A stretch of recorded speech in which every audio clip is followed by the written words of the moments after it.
Un saludo cordial para cada uno de ustedes, espero se encuentren muy bien, que este primer congreso enfocado a los estudiantes de la carrera de Magisterio, denominado Conocimientos Claves para un Maestro de Educación Preprimaria, pueda enriquecer los conocimientos y de esta manera desempeñarnos de la mejor forma en la labor docente. Mi nombre es Yelitza Alvarado y será un gusto para mí poder compartir con ustedes este tema relacionado a las funciones y competencias del docente de educación inicial.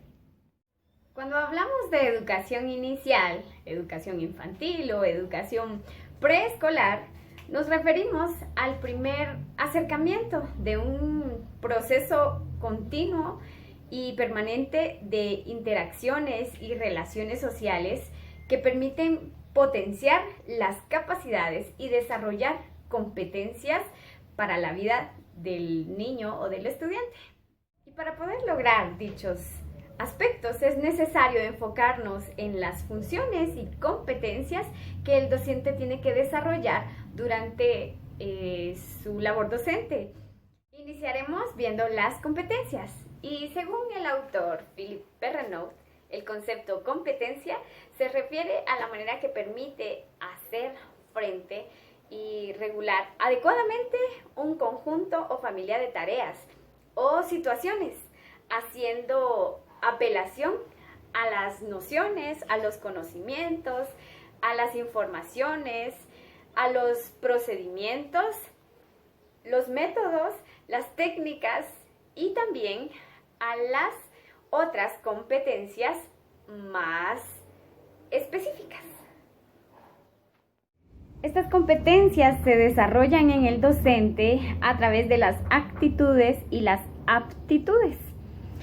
Las actitudes se refiere a un rasgo de la personalidad humana y se forma de reacciones frente a los problemas, mientras que las aptitudes se refiere más a la capacidad de una persona para cumplir una función o un rol específico.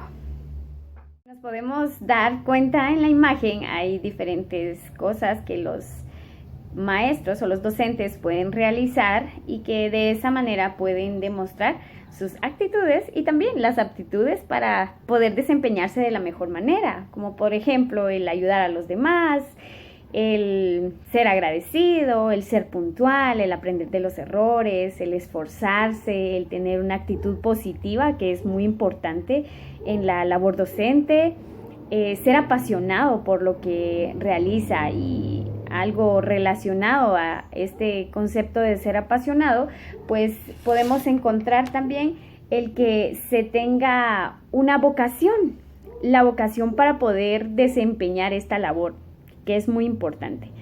Algo también muy importante es el sonreír a pesar de las circunstancias que se pasan en la vida, pero el sonreír nos hace a nosotros pues brindar calidez a los demás y también nos hace sentir mejor.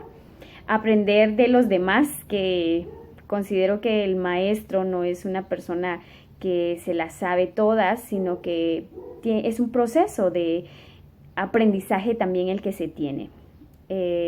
Decir por favor, dar las gracias y infinidad de actitudes y aptitudes que podemos demostrar en la labor docente. También podemos encontrar varias funciones que el docente tiene que ir desarrollando y encontramos funciones que se tienen que desarrollar antes, durante y al finalizar este proceso de enseñanza-aprendizaje. Entre las funciones encontramos las funciones profesionales, encontramos función de organización, motivadora, función de comunicabilidad didáctica, función de control de comportamiento, función de interacción, función de asesoramiento, función de personalización y función de evaluación, que esta última pues es la que se tiene que trabajar siempre, ¿verdad? No solo al finalizar, sino es constante. Vamos a ver cada una de estas funciones y vamos a ir trabajando cada una, esperando que ustedes puedan comprender el contenido. En la función de organización, entonces, encontramos el prever y proyectar. Y con relación a el prever, encontramos, por ejemplo, el investigar. Un maestro tiene que investigar acerca de los temas que le corresponden abordar con los estudiantes, y esto facilita el desarrollo de las clases. Y actualmente pues se puede tener acceso a múltiples herramientas y donde podemos encontrar varias actividades, varios conceptos que nos permitirán enfocar los temas que nosotros tenemos, pero es necesario la investigación, es muy necesaria para que se amplíe más el conocimiento que se tiene y se pueda dar un buen enfoque a lo que nosotros estamos trabajando. Otra parte muy importante es la actualización. El actualizarse es para un docente algo muy importante, porque puede hacer que se haya trabajado ya algunos conceptos anteriormente y se tengan que volver a trabajar. Sin embargo, los grupos de estudiantes son diferentes cada vez, y si no se actualiza, por ejemplo, podemos caer de repente en una monotonía en nuestro trabajo, o también puede ser que lo que estemos enseñando no esté adaptado a las necesidades de los estudiantes. Entonces es necesaria la actualización. El generar ideas innovadoras, esto nos permite a nosotros el poder tener un mejor acercamiento a los estudiantes, que ellos se identifiquen mejor con las cosas que nosotros hacemos, y también va ligado a lo que hablé anteriormente, que es el enfocarlo a las necesidades de los estudiantes. Actualmente en Internet podemos encontrar muchísimas ideas, muchas formas de poder trabajar. Sin embargo, nosotros tenemos que adaptarlas. Son ideas innovadoras, es cierto, podemos nosotros hacer uso de ello, pero siempre y cuando también no olvidar de darles como el toque personal, ¿verdad? Y de esa manera, pues, tratar la manera de ayudar de la mejor forma a los estudiantes. Lo siguiente es el programar. El programar es algo muy importante porque nos ayuda a nosotros a tener una noción más amplia de lo que nosotros vamos a trabajar con los estudiantes. Ya hemos investigado, ya hemos actualizado nuestros temas, ya hemos generado esas ideas nuevas, entonces las vamos a programar y vamos a tener, esto nos permite tener fechas específicas, por ejemplo, para realizar las actividades con los estudiantes y que se tengan diferentes cada día o en cada ocasión. Obviamente, la programación o la planificación tiene que ser flexible, porque siempre van a haber algunas cosas que obstruyan el llevar a cabo la planificación exacta, ¿verdad? Entonces siempre tenemos que tener cierta flexibilidad. Sin embargo, cuando planificamos se nos facilita muchísimo este proceso de enseñanza-aprendizaje. En la función de organización encontramos también el proyectar, el aprender a proyectar de la mejor manera lo que nosotros ya hemos investigado, las ideas innovadoras que tenemos, el programa o la programación de la clase que nosotros hemos ya elaborado. Tenemos que tener un dominio del área, dominio de las cosas que nosotros hacemos. Tenemos que dominar cada una de estas áreas que nosotros vamos a trabajar. Tenemos que tener la capacidad de poder ser creativos, ser responsables y que nos guste hacer lo que nosotros estamos trabajando, ¿verdad? Y algo también demasiado importante es adquirir o desarrollar las aptitudes de gestión de tiempo, de enseñanza y planificación. Esto nos va a servir para que todas las cosas vayan ordenadas y que nosotros podamos tener, por ejemplo, a nuestros estudiantes activos y que de repente ellos no se estén aburriendo con ciertos temas o ustedes saben que los niños pequeños es necesario el constante cambio de actividades y esto lo logramos a través de la gestión del tiempo, de la enseñanza y la planificación.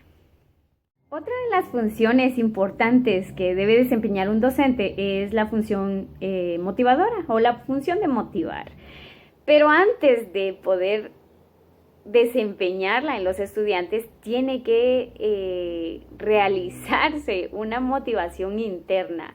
Esta motivación en muchas ocasiones viene de manera innata. Son las cualidades quizá que se han tenido previas a la formación y la vocación, por ejemplo, es una de las cualidades que ayudan al docente a estar motivado. Y la vocación en sí motiva y ayuda al docente y también a los estudiantes para hacer profesionalmente el área de conocimiento y se disfruta esta profesión.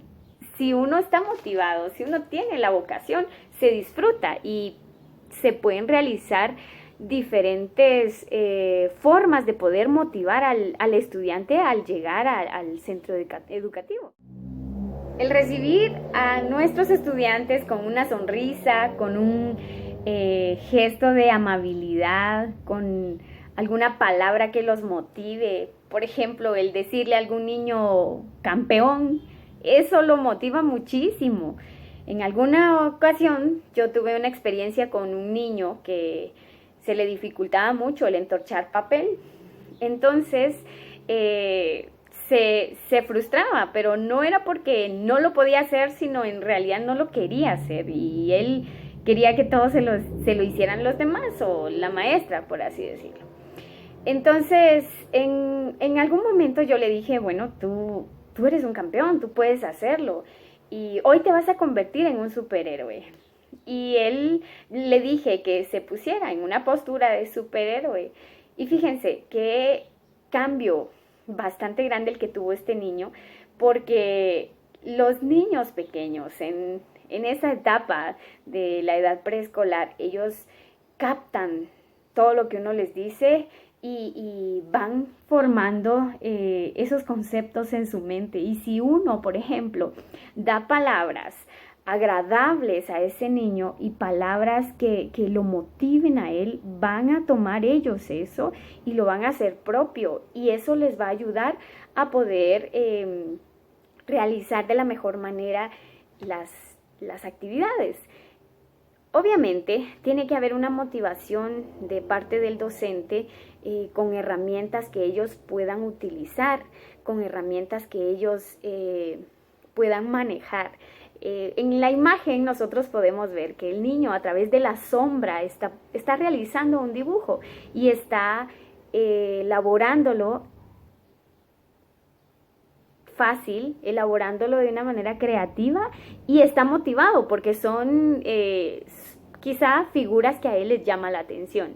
Entonces hay varias formas de poder motivarlo, pero nosotros tenemos que estar motivados antes de poder motivar a los demás. Y esto permite el estimular el aprendizaje, el buscar nuevas estrategias que ellos les llamen la atención para poder hacerlo. Otra de las características enfocadas a la función de motivar está el captar la atención del estudiante.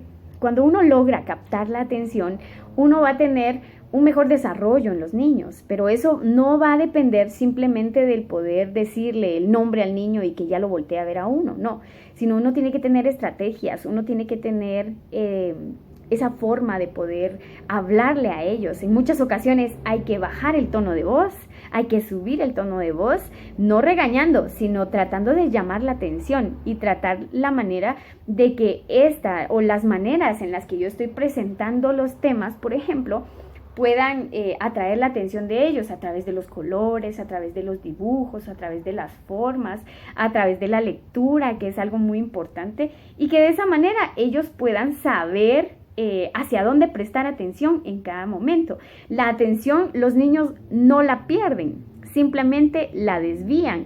La desvían por algo que capta más su atención, ¿verdad? Entonces, es importante que el docente tenga esas herramientas para poder atraer la atención del estudiante y de esa manera pues ellos pueden aprender. También algo muy importante es partir de las experiencias de los estudiantes, partir de algo que ellos ya conocen para poder presentarles un tema nuevo, pero relacionarlo con lo que ellos viven día a día, eso es muy importante. Algo que también está muy relacionado a la motivación es el plantear retos y resolverlos. Obviamente tienen que ser para los niños de nivel preprimario, tienen que ser retos fáciles y poco a poco ir aumentando el grado de complejidad, ¿verdad? Pero tratando la manera de que ellos vean en sí algo que les llame la atención, algo que los atrape y algo que ellos puedan terminar de hacer. Porque si comenzamos con retos difíciles, para los estudiantes va a ser frustrante. Entonces ellos van a dejar por un lado las cosas y no van a terminar de hacerlo. Entonces iniciar con algo fácil y poco a poco ir subiendo el grado de complejidad. Otra de las funciones motivadoras es el reforzar y valorar los comportamientos. En muchas ocasiones el que el estudiante aprenda a hacer algo y que uno lo felicite por lo que aprendió a hacer, lo motiva y él va trabajando más en ello y va reforzando ese aprendizaje y valorar las buenas acciones que ellos hacen. Y cuando ellos fallan en alguna cosa, nosotros tenemos que tener la capacidad de poder decírselos sin dañar la susceptibilidad del estudiante, sin hacerlo sentir mal. Hay que tener la capacidad, un docente tiene que tener la capacidad de enseñarle a aprender a desaprender, porque en muchas ocasiones ellos han aprendido cosas que les dificultan en el proceso de aprendizaje. Entonces, el reforzar estos comportamientos es importante y también el valorarlo. Algún niño hizo algo positivo, pues hay que darle ese mérito que necesita y ellos van copiando de repente cuando ven que alguno ganó algún premio por realizar cierto comportamiento positivo o realizar cierta acción. Los demás entonces ya empiezan también a ver de qué manera poder realizar algo similar y poder también estar motivados. La función de comunicabilidad, que es la tercera función que estamos trabajando, está enfocada a poder transmitir la información con claridad a los estudiantes. Si nos damos cuenta, los estudiantes en muchas ocasiones vienen adaptados a una forma de comunicación de parte del padre de familia y nosotros tenemos que tratar la manera de darles la información con la mayor claridad posible, de decirles, por ejemplo, desde un principio qué es lo que se va a trabajar, qué es lo que se va a hacer, usar pausas o modificar el ritmo del habla. Yo creo que ya lo había comentado en algún momento también, que el tono de voz puede ser que en algún momento sea muy bajito, en algún momento tengamos que subir el tono de voz, no para regañar, sino para que los niños estén conscientes de que para algunas actividades es que se tiene que tener diferentes formas de comunicación, ¿verdad? Entonces, esto es importante porque los niños pequeños captan la información hasta a través de los gestos, a través de las señas que nosotros realizamos, ¿verdad? Entonces es importante realizar o dar la información con claridad. Plantear ejemplos. Cada vez que nosotros trabajemos con niños, el que nosotros le demos ejemplos para reforzar la enseñanza es algo de suma importancia, porque ellos aprenden a través de lo que ven, a través de lo que observan, a través de lo que hacen. Entonces, si nosotros queremos que el aprendizaje quede fijado en ellos, es importante el poder tener esas experiencias Entonces, el dar ejemplo para cada una de las cosas que nosotros hacemos les ayudará a ellos a captar de la mejor manera la información.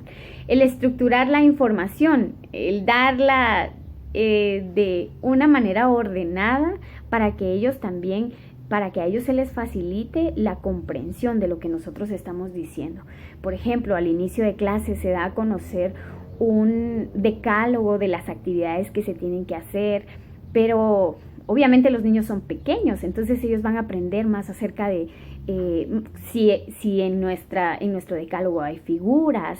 Ellos van, observan, analizan las figuras y entonces ellos ya captan, bueno, este niño está colgando su chaqueta o este niño está tirando la basura en el bote de basura. Entonces, esa es la manera la que nosotros podemos iniciar dándoles a ellos o comunicándonos con ellos. La función de interacción es algo muy importante para el docente, el aprender a interactuar con los estudiantes, aprender de qué manera puede acercarse a ellos, obviamente forjando un ambiente adecuado, un ambiente agradable de respeto entre maestro y estudiante, entre estudiante y maestro y también entre todos los estudiantes en sí.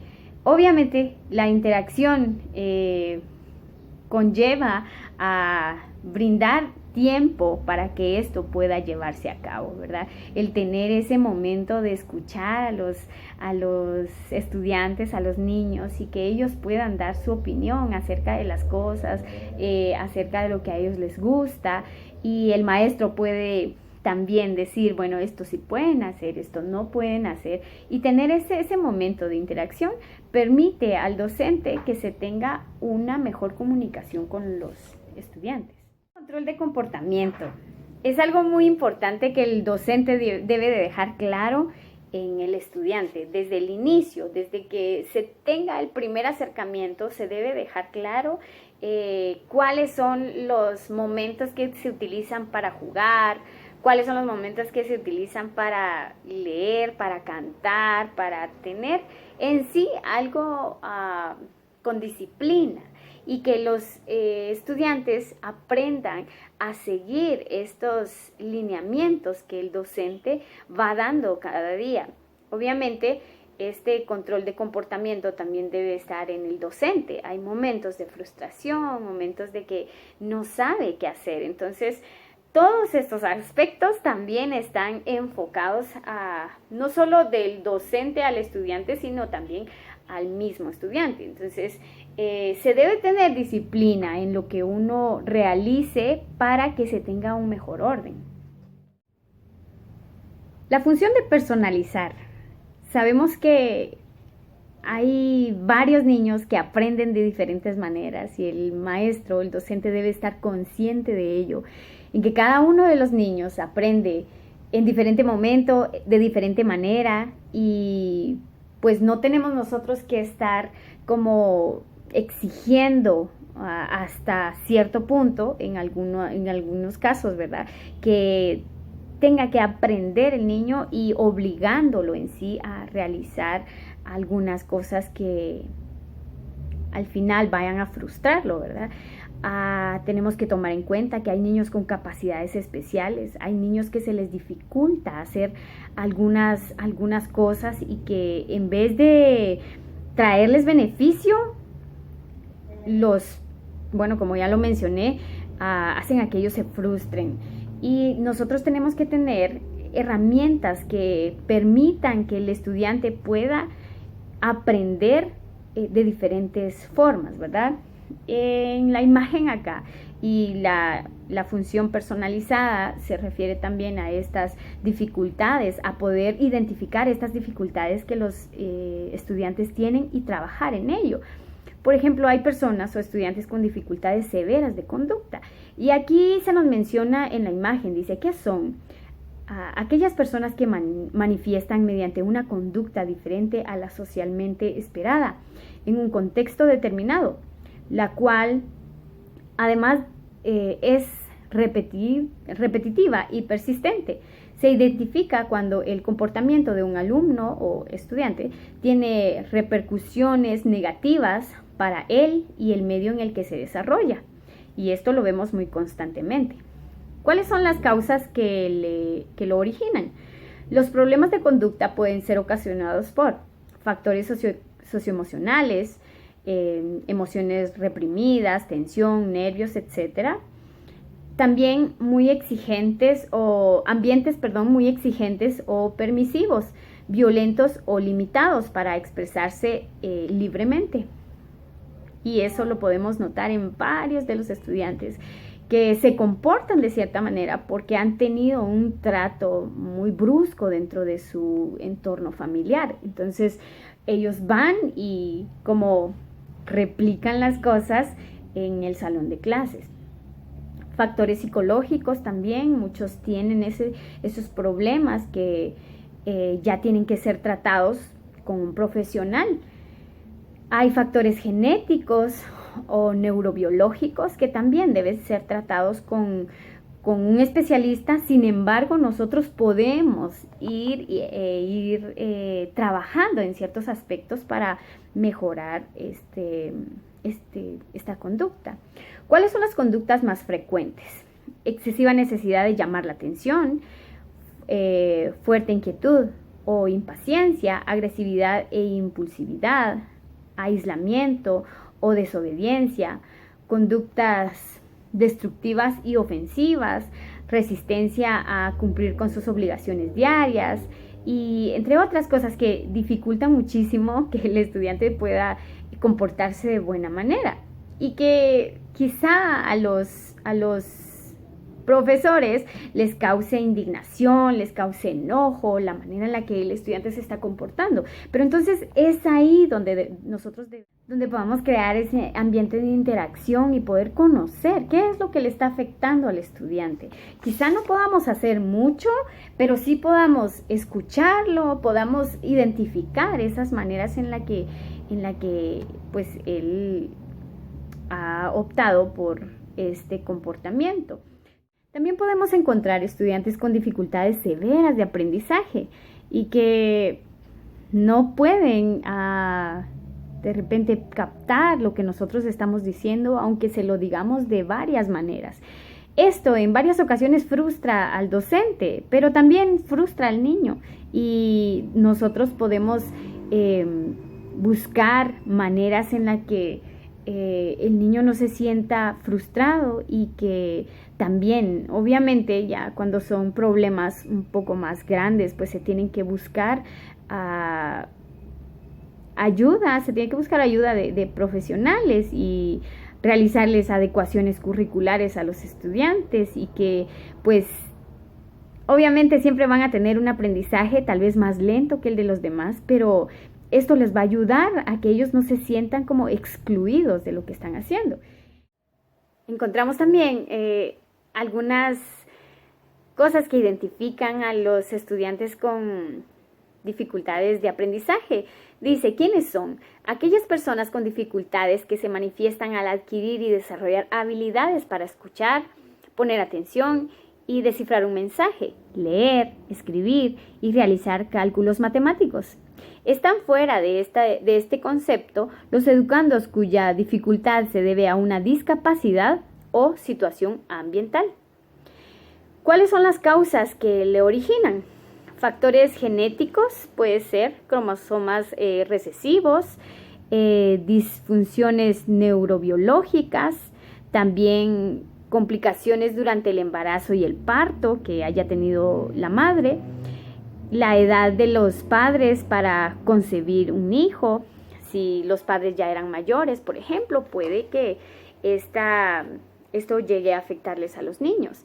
Entre las características encontramos las dificultades para atender y seguir instrucciones, dificultades para recordar lo que dicen las personas, y hay algunas otras características también, pero es importante que los docentes aprendamos a cómo poder ayudar a los estudiantes a identificar esto que causa en ellos el descontrol de su aprendizaje y el que no se tenga una fijación en él. La siguiente función va muy relacionada también a lo anterior y es la función de asesoramiento, El docente tiene que asesorar al estudiante en cada una de las actividades que se realicen. Obviamente, cuando el docente planifica, va a depender mucho de la capacidad que se tenga también para atender a todos los estudiantes. Entonces, en base a eso, en base a la cantidad que se tenga, también va a ser las actividades que se van a echar a andar. Entonces, debe tener un asesoramiento cada estudiante, debe el docente tener ese acercamiento con ellos, poder explicarles si alguno de repente, cuando se dieron las indicaciones o las instrucciones generales no entendió muy bien, pues ir y explicarle de la mejor manera, ¿verdad? Y ya hemos también hablado de algunas personas que tienen dificultades mayores para realizar las cosas. Entonces el docente tiene que dar un asesoramiento, tiene que hablar con los padres de familia, tiene que estar al pendiente de ello para ver de qué manera va a mejorar, va mejorando en los aspectos que se tienen que ir trabajando. Entonces es importante el asesoramiento. Y por último, tenemos la función de evaluación. Esta función no se realiza al final, no solo al final de todo el proceso de enseñanza-aprendizaje, sino se realiza constantemente. Y hay varias formas de poder evaluar a los estudiantes, y para poder dar un diagnóstico de ello, obviamente de las complicaciones que algunos tengan, tiene que haber tiene que el maestro evaluar a través de la observación, a través de los juegos, por ejemplo, que se realizan. El docente tiene que estar ahí pendiente de ellos, quiénes son los que sí se relacionan más, a los que les cuesta relacionarse con los demás niños. Por ejemplo, en los juegos, como lo mencionaba hace un momento, tienen que haber juegos dirigidos y tienen que haber juegos libres también, para que el docente pueda ver si los niños, por ejemplo, en los juegos dirigidos, pueden seguir las instrucciones, y en los juegos libres, de qué manera ellos puedan relacionarse, ¿verdad? Entonces, esta función de evaluación debe ser constante y muy precisa para facilitar también el trabajo del docente. Compartir estas frases con ustedes. Dice: haciendo lo que amas, serás feliz. Estarás en el lugar correcto, en el momento correcto. Y a través de la docencia, pues podemos disfrutar de esos momentos agradables y poder ser felices ayudando también a las demás personas. Y no olvidemos que todo experto fue alguna vez un principiante. Muchas gracias por su atención y saludos para todos.